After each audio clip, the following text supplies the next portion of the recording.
while 5 million acres of crop were damaged. Over 2 million houses were either damaged or destroyed, and around 1 million livestock was confirmed to have been dead or missing. Ladies and gentlemen, a significant portion of the country remained submerged in water for months, affecting subsequent crop cycle and closing down schools and hospitals and making large portion of the rural hinterland inaccessible. The standing buildings were used as temporary shelters and to provide necessary services. It is estimated that 22,000 schools were affected, leaving 3.5 million students without access to classrooms.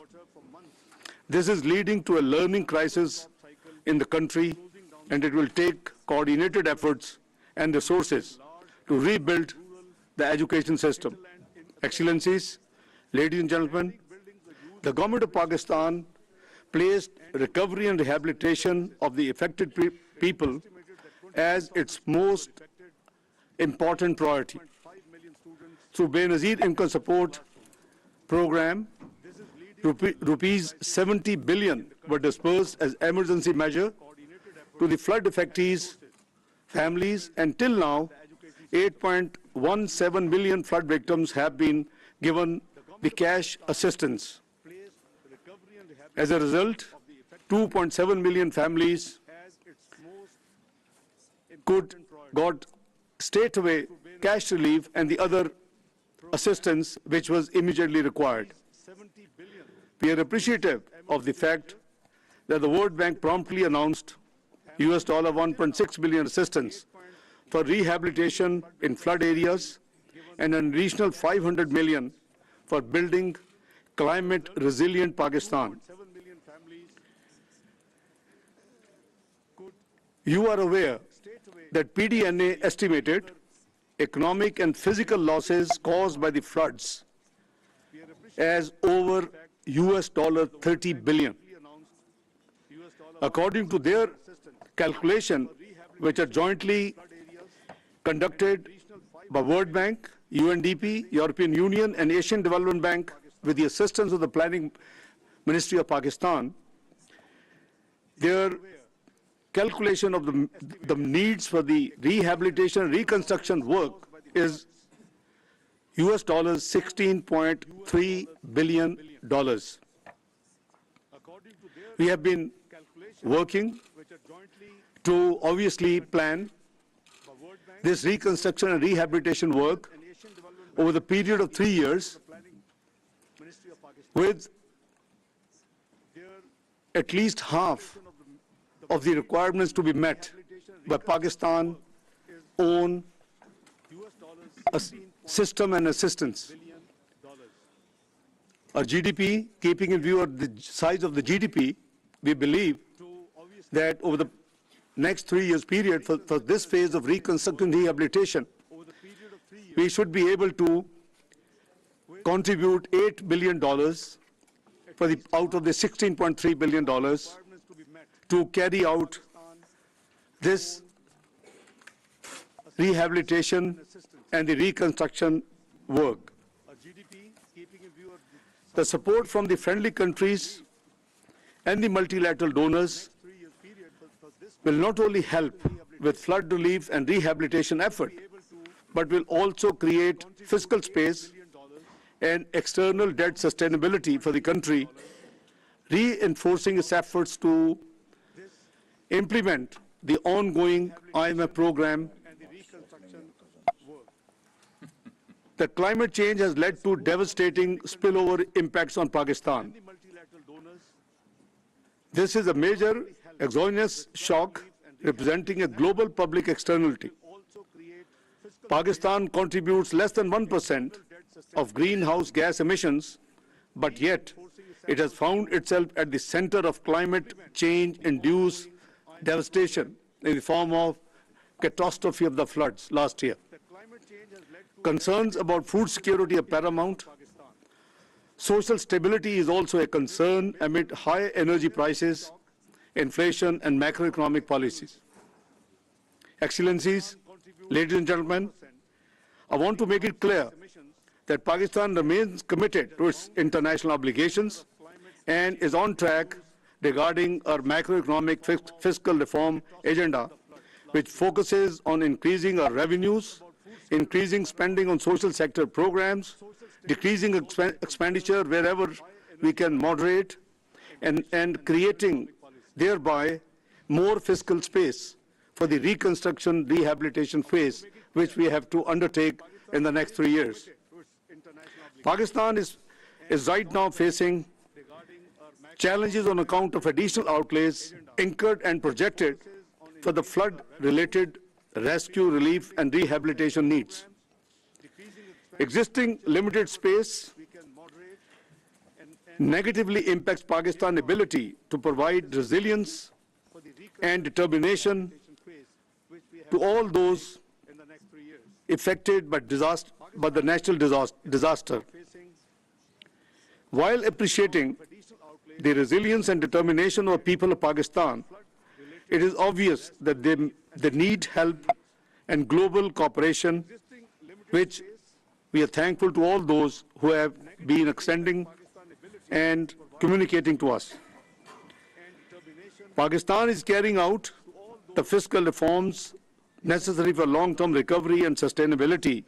However, we believe that we urgently need short-term assistance as we navigate through a number of challenges. We hope that our friends, partners, and supporters, as always, stand with us by providing the required assistance during this most critical phase of Pakistan. Excellencies, ladies and gentlemen, Pakistan's urgent expectations from this conference is not only merely a commitment of resource for rehabilitation and reconstruction in the short to medium term, but also we are looking forward for on-budget inflows and assistance during the remainder of the current fiscal year in order to make it possible for the government of Pakistan to continue providing the much-needed relief to the flood affectees of 33 million people in Pakistan. Let me say a few words that, if considered appropriate by our friendly countries, debt swaps and other use of financial instruments tied to reallocation of equivalent domestic budgetary resources would also free up the resources to be spent for this noble purpose. We must remember that we are in this fight against climate-induced disaster together. There is only one world, and we must work together to support each other in times of crisis. Pakistan is extremely grateful for the support of the international community as we strive to recover, rehabilitate, and rebuild. At the end, I would like to extend our heartfelt gratitude to all those friendly countries, United Nations, World Bank, Asian Development Bank, Asia Infrastructure Investment Bank, Islamic Development Bank, and all other multilateral institutions, NGOs, and donors, without whose help we could not have been able to deal with this catastrophe which Pakistan just faced in 2022. I'm extremely grateful to all of you, and thank you for patience listening. God bless you all. Thank you. Very kind.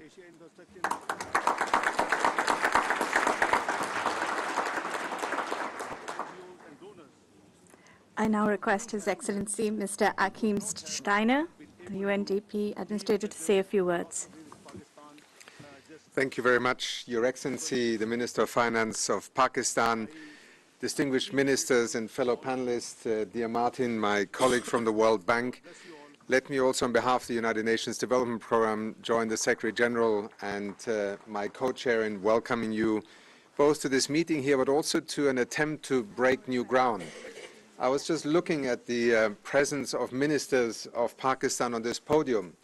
If you look from left to right, I think you will recognize that we are living in a different age in which climate change, natural disasters, economy, planning, and indeed the development pathways of countries are being rewritten by circumstance, sometimes by design at others, by disasters on other occasions. Just a few months ago, Pakistan endured one of the most destructive climate-induced disasters in recorded history. We have heard from the Prime Minister, the Foreign Minister, from you, my dear co-chair, just now, some of the numbers. But behind those numbers lie destroyed livelihoods, lost lives, but above all, the extraordinary challenge of how do you restore hope when you are faced with such a gigantic task. And to do so on the back of a reality where Pakistan, like virtually every other country over the last 2-3 years, was just emerging from COVID-19, a pandemic, and all that it did to our societies. Today, the floodwaters may have partially receded, but what remains is a monumental moment of reckoning for the entire world. The Secretary-General spoke to it, the Prime Minister, and so together with international partners, including the United Nations, Pakistan is now undertaking an urgent and extraordinary initiative to save lives, restore livelihoods, and rebuild the nation. Pakistan, as you just said, Minister, faces a long road to recovery. The wider world faces a choice, because the truth is that these events are increasingly predictable, and only the latest in a series of such disasters in Pakistan and beyond, historic climate events that are becoming the new normal. Today, on the 9th of January, we are meeting. Look to the east in Australia, extraordinary flood events. Look to the west in California, extreme weather events. Look to Central Europe, and people are wondering what happened to snow in winter. We are living in profoundly changing times. And in Pakistan, at this moment, we have an opportunity to choose a new direction with an innovative model for international cooperation. And I have to say that when just a few weeks ago we began an intense effort of convening and organizing this conference here, framed not as a pledging conference, but really as a conference about how we move beyond reacting to every disaster by having just an emergency response. This conference is being convened by Pakistan and the United Nations with a different logic and also a different aspiration. And I hope that by the time that you leave this conference venue this evening, you will feel reassured that the call to the world that Pakistan sent out to friends, supporters, partners to step up at this critical moment has actually been responded to. A few weeks ago, that was not at all self-evident. I must say today I feel extremely excited about the prospect of framing a new form of response and partnership. It is time to step up and support the long-term, the systems-based approaches to recovery when disaster strikes again. Pakistan, and that is a recognition that I think the world also recognized, is not in its plight alone. And indeed, it is not even in the broader context of climate change one of the most significant emitters, less than 1%. And yet it is, in terms of its ranking on the Global Climate Risk Index, the 8th most vulnerable country in the world. And to those who say, well, is climate change and flood events really linked? How else would you explain what Pakistan in just one decade has been experiencing, not in terms of just on its own, but remember the images of the last 12 months, of forest fires, of droughts, of floods, of extreme weather events, hurricanes, typhoons. This is the new normal, and we need to, as an international community, find a way in which we together can respond to this new normal. The government of Pakistan, as you have also laid out just now, is doing its part in recovery and reconstruction, but it will need financial and technical support to tackle the massive development challenges that lie ahead, including building the systems for resilience. Advancing reconstruction of this type will require fiscal space on the back of COVID-19 that is currently severely constrained in Pakistan, as you also said, Minister. Creating this space will require new pathways for support, including private sector investments facilitated by innovative financial instruments, including the de-risking of private capital and support for a pipeline of broader investment opportunities, including some of the innovative forms that you mentioned just now. Here and now, that process must begin with new investments in climate resilience, broader coalitions of partners, and just a look around this room and the announcements you will hear today will, I think, illustrate that this is not a desired future it is now becoming, through the experience that Pakistan has gone through, a reality that we all are part of. And critically, collective responsibility for the shocking loss and damage from which no nation will be immune in the future, as also the Foreign Minister of Switzerland pointed out in his opening remarks. Assessing the extent of damages and losses has been a pivotal part of this joint response. Under the leadership of the Ministry of Planning, Development and Special Initiatives, the United Nations, together with the Asia Development Bank, the European Union and the World Bank, and our UN sister agencies also in the UN country team, work together with you to complete the post-disaster needs assessment, the foundation for today's framework for recovery. And it identified some 16 billion in urgently needed financing to support the recovery. The assessment directly informed this resilient recovery, rehabilitation, reconstruction framework, the 4RF.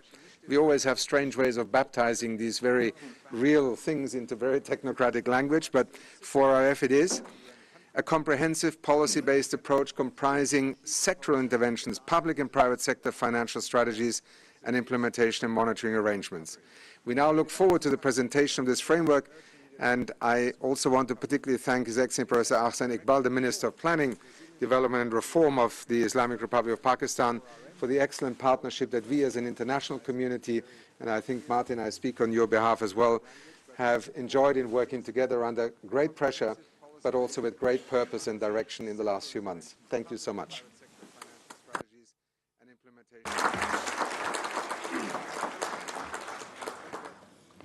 I now request His Excellency Professor Ahsan Iqbal, Minister for Planning, Development and Reform of the Islamic Republic of Pakistan, to say a few words. Excellent partnership that we as an international community, and I think, Martin, I speak on your behalf as well, have enjoyed in working together under great pressure, but also with great purpose and direction in the last few months. Thank you so much.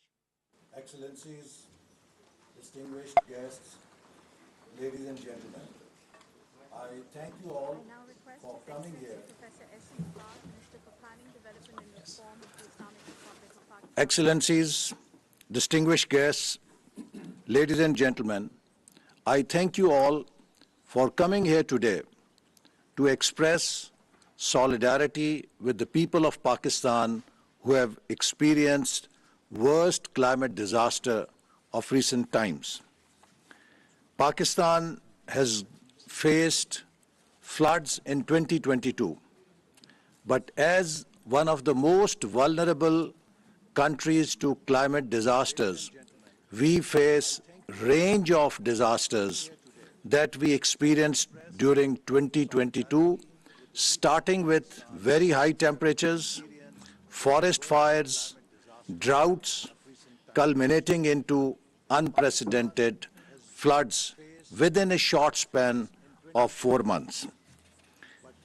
Pakistan's disasters like torrential floods, glacial lake outburst flood, and just to mention that Pakistan has the highest snow after North Pole and South Pole in its northern areas, which is at the danger of melting and causing glacial lake outburst floodings. We face droughts, heat waves, earthquakes, and during this year, as I said, we have experienced almost all of them. The heat wave of 2022 was the hottest in 61 years. So I can safely say that Pakistan is in the eye of climate change storm. Disaster's return period average has become shorter from 56 years in 1929 to only 5 to 6 years in 2005. So that shows that the frequency of disasters is increasing at a rapid pace. The horror of our coming era will be born out of heat, fire, water, and snow. Ladies and gentlemen, all these disasters have impacted our economy in a very serious manner. Huge economic losses due to damage of infrastructure and loss of crops, significant losses in GDP, higher poverty rates, great risk of preventable diseases, especially to most vulnerable segments, women, children, and elderly, unprecedented recovery and reconstruction needs, degradation of ecosystem, degradation of environment and climate, job loss and disruption. Women and girls are at risk of gender-based violence and child marriage, degradation of environment and climate, hyper-poverty and hyper-malnutrition.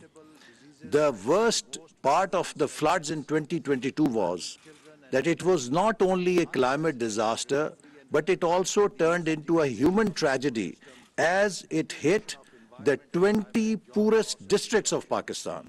So those people who were already poor, who were already malnourished, have been thrown into a cycle of hyper-poverty and hyper-malnutrition. Next, please. Ladies and gentlemen, the 2022 floods were of a scale never seen before. 33 million people in different parts of Pakistan were affected. More than 1,700 have lost their lives, and one-third of them are children, and more than 8 million are displaced. And the two provinces, Sindh and Balochistan, have been almost completely devastated. But the other provinces, Punjab, Khyber Pakhtunkhwa, and our special regions in the north, have also been significantly impacted, but they continue to be most vulnerable to future disasters. Next.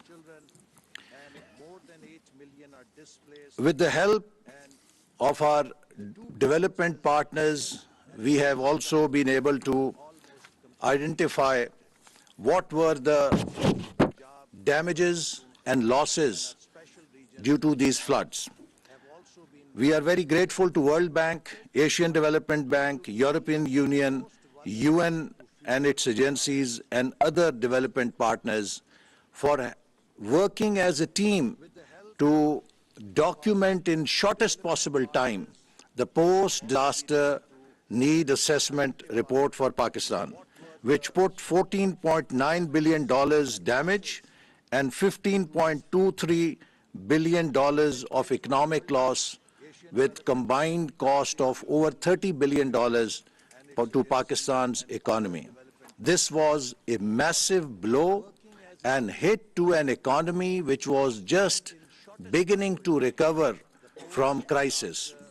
And this also makes Pakistan very unique. Ladies and gentlemen, every country has faced pandemic. Every country is today facing the supply shock, but no country has experienced a disaster of this scale that Pakistan has faced. So therefore, the case of Pakistan is very different and unique. The social sectors, housing, health, education, culture and heritage had serious damages. In infrastructure, road, transport, railway communication, energy, water, sanitation, municipal services, community infrastructures were damaged. In our productive sectors, agriculture, food, livestock, fisheries, water resources, irrigation, commerce, and industries were damaged, and governance, social sustainability, inclusion of gender, social protection, livelihoods were lost. Next, please. The previous one, the previous, please. Previous. And let me here share with you that Pakistan was one of the first countries to adopt Sustainable Development Goals in 2015. We called SDGs as National Development Goals. Our parliament passed a resolution to adopt Sustainable Development Goals, and we started to work on SDGs right away.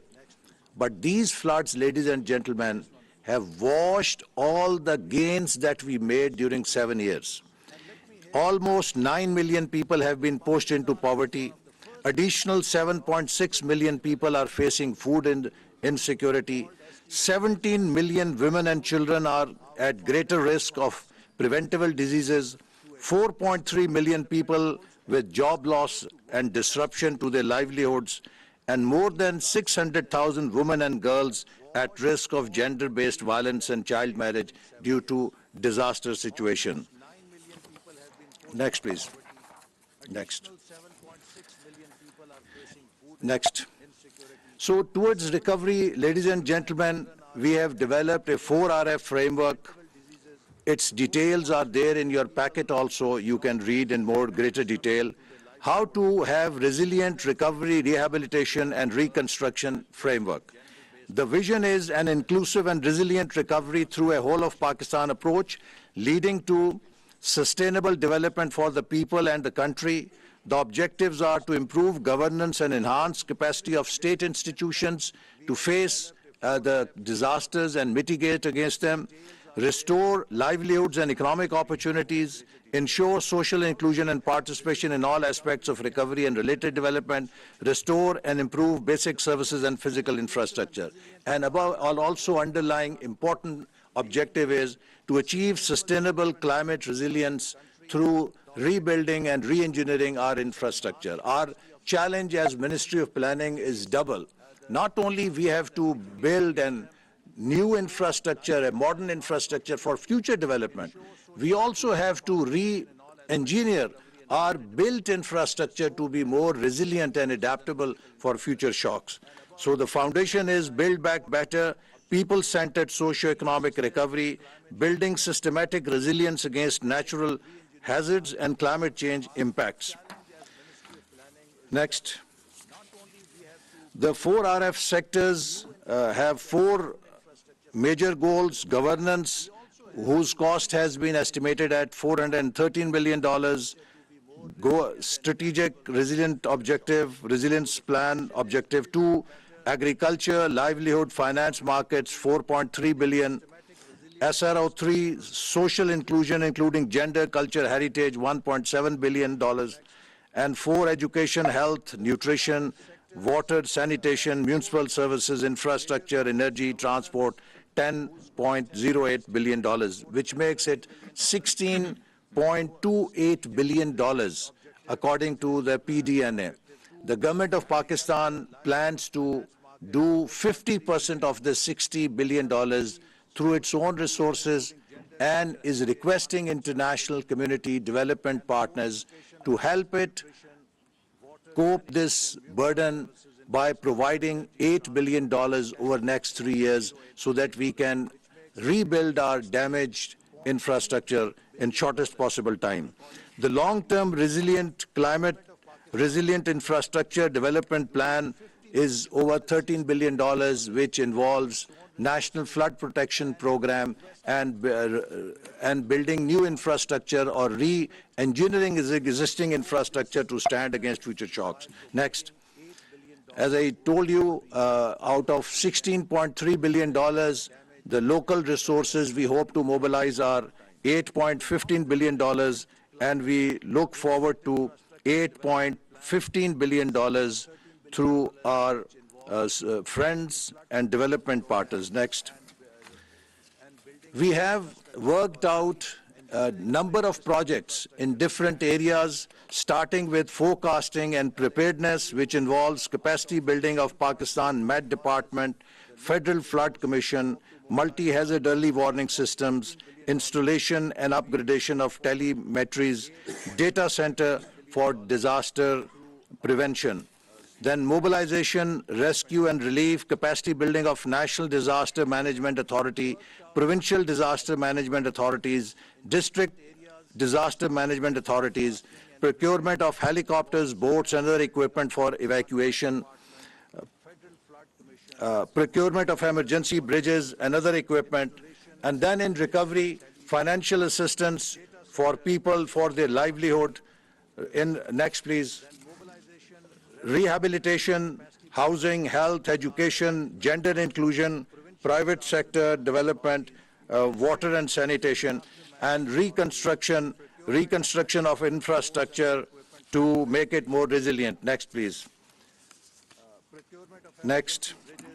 So let me in the end, ladies and gentlemen, say that Pakistan is already in a very difficult and challenging situation. In 1989, Pakistan was left to cater to 3.5 million refugees when international community abandoned the region. We are still suffering. At that time, if international community had put in $10 to $20 billion to stabilize the region, between 2001 and 2021, in 20 years, it would not have to spend $2.5 trillion fighting a war in Afghanistan, which comes to about $120 billion per year. In 2021, again, our region has been abandoned for Pakistan to face the consequences of instability at its western borders. On top, we have a $30 billion climate disaster. Let me say that today there are no islands of instability and conflicts. Prosperity can only be secure if it is shared with everyone. Ladies and gentlemen, one of the most important things we can do on this earth is to let people know they are not alone. The young mother with no milk to feed her children, let her know she's not alone. Children who have seen their schools destroyed. Today, there are no islands of instability and conflicts. Poor who have lost their shelter and are facing chills of winter season, let them know they are not alone. Farmers who have lost their livestock and are without livelihood, let them know they are not alone.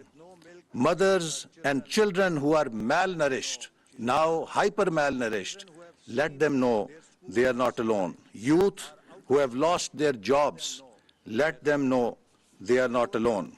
And the sick who have lost access to health services, help them know that they are not alone. Ministry of Planning and Development has set up a special unit to work with development partners to translate the commitments you will make into reality, and I assure you of our full cooperation and support. Thank you very much.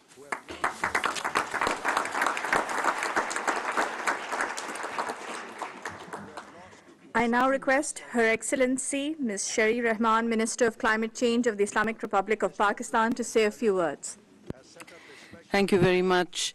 Excellencies, ladies and gentlemen, I distinguish co-chairs Achim Steiner and Minister Ishaq Dar, fellow ministers here from Pakistan, ladies and gentlemen, friends of Pakistan, thank you for your patience, your time, and your commitment for bringing your value system here today. It is obviously the moral engine of recovery for all, and the coalition of the willing that the Prime Minister of Pakistan spoke about, that brings this convening to the kind of critical mass we see today. So thank you for your commitment, for working and assisting with recovery for all. I know that we have been describing our 4 hours recovery. We have also been talking about the catastrophic climate-induced floods that you saw about. You saw a video, you've been hearing about the disaster statistics. So I won't repeat them. I believe brevity can be also a part of the solution. You do know that Pakistan, it has been established that Pakistan is on the front lines of a very clear extreme weather and climate precipice. People have spoken here about how many of your countries, and again, we come to the first cascade of thanks, which will be followed later by the Minister EAD, who were there on the ground. In the phase of humanitarian disaster, you know, my co-chair and of course the UNDP, the entire UN system, our development partners, the World Bank, all the related UN agencies, ADP, everybody and the UN agencies, Save the Children, many NGOs were on the ground, international NGOs as well as Pakistanis. All had their sleeves rolled up and gumboots on the ground. So we do appreciate all of you who came by, who journeyed to the heart of the catastrophe and saw for yourselves what the monsoon on steroids actually looked like. And of course, the front line of that was the UN Secretary General, who proved to be one of the most powerful advocates for bringing resolve, commitment, and resources to a country that was in shock for many months. Now, ladies and gentlemen, so thank you all. But you saw on the ground, many of you have heard also that Pakistanis are a resilient people. But, as you saw in the video, for Pakistan, the peril is not over. 8 million still live in inundated areas, particularly the province of Sindh, and a homeless winter for many. Now, 20 million are still affected, which is, again, 3 times the size of many countries. And this winter has brought the 19th century back to the human health experience. It has brought dangers and risks that humanity had forgotten how to plan for. It has brought perils to Pakistan that this century had stopped accounting for. So in this peninsula of human suffering that we all saw, and 33 million certainly is a peninsula of great human tragedy. What we saw at some points was no antibiotics, a lack of antibiotics, a lack of medicine, a lack of infant food. These are not things, I'm not talking about cutting edge IT education. I'm talking about the basics of human survival. This, ladies and gentlemen, is a new tidal wave of disasters that are besetting the world, and we need to be very clear. They will not go away by themselves, and they will not. Countries who are facing such front lines, the ground zero, as I called it, of climate stress, will not recover on their own. There is no default setting to nature or to human recovery at this scale. You saw the water as it ripped through Pakistan, 1/3 of Pakistan, the magnitude and velocity. It was pulling out huge bridges, built back better, like toothpicks in its fury. So building back better is going to be harder than we planned for and harder than we imagined. We had seen the 2010 flood. It was a great flood. It was called the super floods of Pakistan. Well, it affected 20 million people. So just to put in perspective, this one was 33 million. We hope and pray and also plan for ensuring that no such bigger disaster overtakes this particular catastrophe, because wrapping one's head around the sheer numbers to service has been a monumental challenge. So everyone has responded, of course, wonderfully, but it is to be remembered that while we are building for resilience, Pakistan lies in one of the largest floodplains of the world. And it has created now the way the topography of certainly of the province of Sindh, whose chief minister is present here, has been transformed probably forever. There are lakes that are sitting there, the size, probably over 100 kilometers, impossible to drain for a year, transforming the land we till, the livelihoods that live off it, and of course giving our great Indus River, which has been a lifeline for Pakistan, a new geography.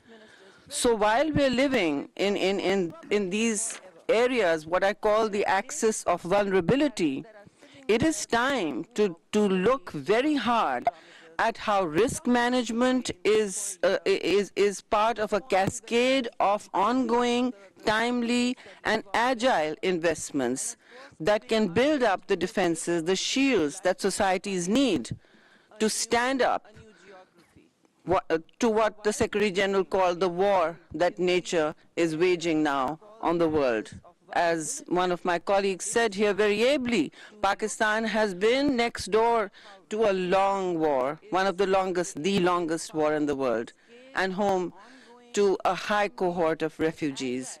We are a hospitable people, but we are no match, ladies and gentlemen, make no mistake, no match for a war that nature may unleash through no fault of our own. Now, this is not about ascribing responsibility, or this is about burden sharing. We are seeking to build that coalition of the willing to do what the Prime Minister very succinctly stated, to kickstart a strategic reset in how societies think about resilience and sustainability, in how societies work across borders as nation states and people to create new islands of resilience that grow to become a planet that we can be confident to inhabit for the future without risk. Now, I just want to say that strategic interventions in rebuilding with flood resilience do not mean the $16.3 billion that Minister Essen has spoken to you about are about frontline basic flood resilience and some segues into the storm drains, the large storm drains the country needs, because we need a new architecture of flood resilience, clearly, as well as an old one that needs investment. We have one of the largest man-made irrigation systems in the world. But having said that, and we maintain it very well, but having said that, what is in our way right now? Two things. Capacity, that is technical capacity, the ability to build bankable projects that we are told to compete with on the financing market, because the amount of projectization that is needed is literally the size of 2 or 3 small European countries. So yes, we need the technical capacity, and we need it yesterday. What is going to, I think, swing things for us to kind of make the worm turn, if you like, is an uninterrupted, the second thing needed is uninterrupted supply of funding and resources. Now, when I say uninterrupted, what I mean is when that link is broken in the chain of funding, when a province, when a district, when a people, when a community has to wait, and a project has begun, it is lying there, someone, as we call them, as PC1s on paper, it does not translate into a defense by the next time the disaster rolls round, because the province, then that district, because all adaptation eventually is local, it must be local, it must have feet on the ground, will not catch on or have built that resilience by the time the next summer rolls round. And we have lived through a I did not show you the 2022 climate video that I showed at COP. That was a new archipelago of complete disaster, famines, flash fires, forest fires, floods, and of course the global, the glacial lake outburst floods. They've tripled. We have the largest number of glaciers outside the polar region. They are also melting fast. So we need to create that wall, and I am asking very clearly for that lifeline that will manage, that will help Pakistanis manage predictability for basic survival. And that is really the polycrisis, only way to confront the polycrisis that is hitting us. And yes, that's a new word for the 21st century, because the challenges for the 21st century are entirely new. I just hope, ladies and gentlemen, that we're able to build up the speed and agility to respond with the kind of compassion that is needed and foresight. Thank you very much for your, I think I overspoke. Thank you.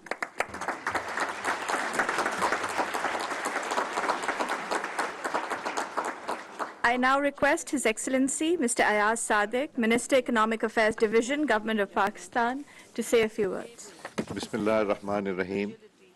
Excellencies, distinguished guests, ladies and gentlemen, good morning and assalamu alaikum. My colleagues have given all details that were necessary to be shared with you, and speaking in the end means we are short of time, and I'm sure we are. So I'll be very brief. No, not only you, but...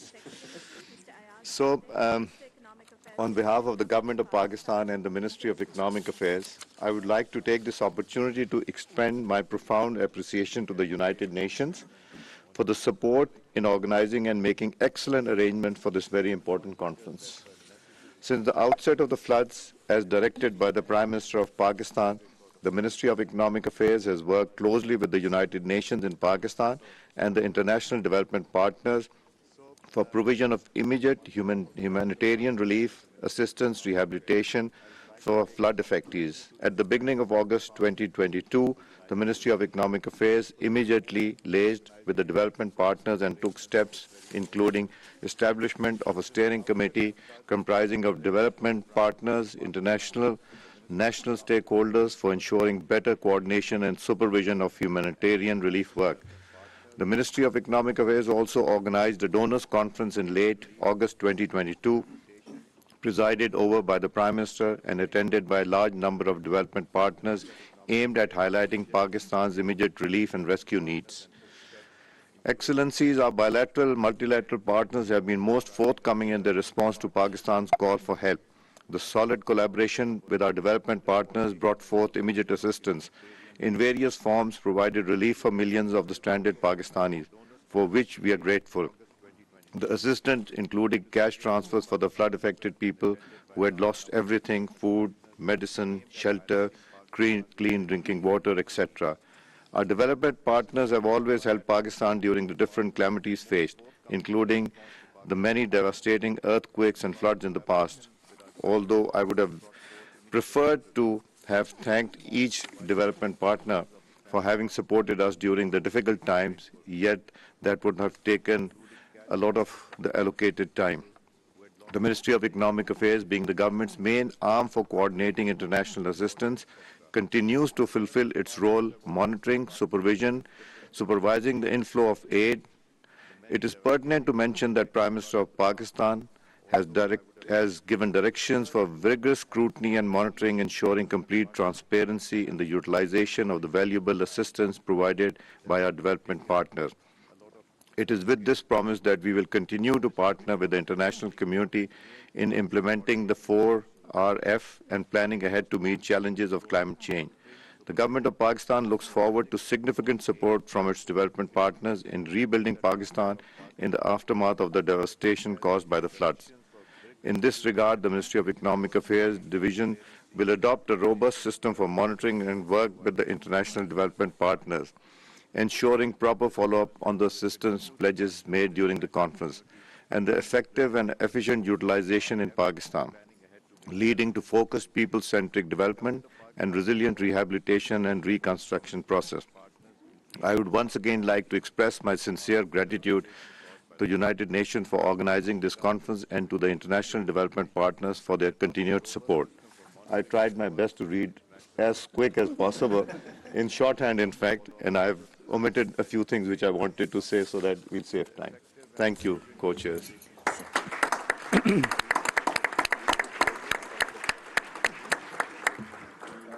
Before I request World Bank President Mr. Martin Reza to say a few words and give closing remarks, I wish to acknowledge and thank him for his very quick arrangement of the round table at the time of annual meetings in Washington last October, post-flood episode which Pakistan suffered. Thank you, Mr. Reza, once again. Floor is yours for the closing remarks. Thank you. Excellencies, ministers, distinguished participants, thank you, Chair, for giving me the opportunity to offer some brief closing remarks. The 2022 floods were an unprecedented disaster, as I was able to witness firsthand in Sindh province last September. Let me begin by congratulating the ministers and all the Pakistani authorities for your leadership and speed, both at the federal and provincial levels, in the immediate relief and humanitarian response. Let me also commend you in how you are planning and framing the massive reconstruction efforts as outlined in the presentation of Honorable Minister Iqbal just now. The World Bank has worked closely with the Asian Development Bank, the European Union, and the United Nations in supporting the preparation of the post-disaster needs assessment and parts of the resilient recovery, rehabilitation, and reconstruction framework, the 4RF. And I trust I speak also on behalf of all of us in thanking you for the good partnership. The framework sets out a clearly prioritized and sequenced set of activities over the short, medium, and long term, Its ambition matches the sheer magnitude of the disaster that has hit your country, including through the PDNA's estimates of damages and losses. We welcome the fact that the first strategic objective of the 4RF relates to the governance, institutional transparency, and capacity aspects of the reconstruction effort. These will be absolutely essential to make the reconstruction journey a success, and you can count on all of us to support you to implement these principles and help ensure a well-targeted, efficient, and transparent reconstruction process. The 4RF document represents an important foundation for our joint efforts over the coming months and years. I understand it is a living document which will be enriched as specific reconstruction projects crystallize further. We're pleased that a number of these projects, including in the provinces, have already started and have been designed following the 4RF principles. We also welcome the government of Pakistan's long-term vision to ensure national resilience to climate-induced disasters. The Prime Minister and Honourable Minister Sherry Rahman talked of a strategic reset. Indeed, the costs of doing nothing are just too high. The World Bank's Climate Change Development Report for Pakistan that was launched at COP27 with the participation of the Honourable Minister, thank you for joining us at that event, suggests that the economic losses from extreme heat, flood and air pollution could total 18 to 20% of GDP by 2050. This could wipe out a significant share of Pakistan's economic progress. The poor would be most affected by failure to act, with rural poverty rates at risk of remaining stuck at current high levels of above 30%, even 30 years from now. The 22 floods are a tragic reminder of just these risks. Excellencies, distinguished participants, the 4RF reconstruction framework rightly emphasizes the need to ensure macroeconomic stability and sustain related structural reforms, and Minister Dar, you spoke about this. While international financial assistance for reconstruction will be critical, it can only be effective if the economic reform momentum led by your government is maintained. Economic conditions are challenging, not just because of the costs of the floods on GDP and the burden of relief and reconstruction efforts on the budget. High global energy and food prices and a legacy of poor fiscal management add to the burden. New spending for flood relief and recovery must therefore be balanced with the need to keep spending within sustainable limits. This can only happen if relief and recovery efforts are carefully targeted towards those most in need. Over the medium term, a truly resilient recovery would not be possible without additional fiscal and structural reforms.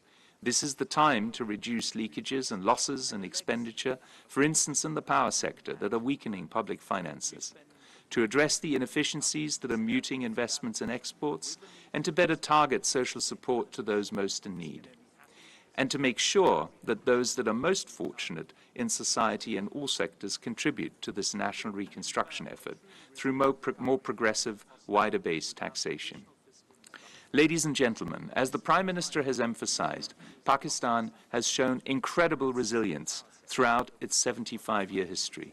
We trust that it is in these moments of national tragedy that your country will come together, as it has come today with the welcome presence of both federal and provincial authorities around a national consensus focused on sustainable, inclusive, and resilient development. You can count on the World Bank's continued support as you work to realize this vision and your country's tremendous potential. Thank you very much.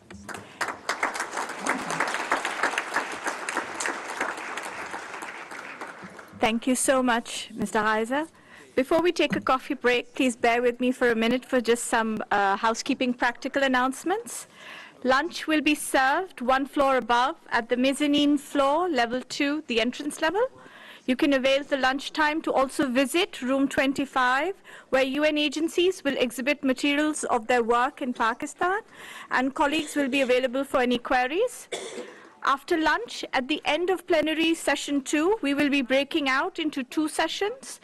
Provinces, Perspective and Humanitarian Spotlight, which will be in this room, and the second on achieving sustainable climate resilience, showcasing the living Indus, will be held in room 25, and there will be someone to guide you there.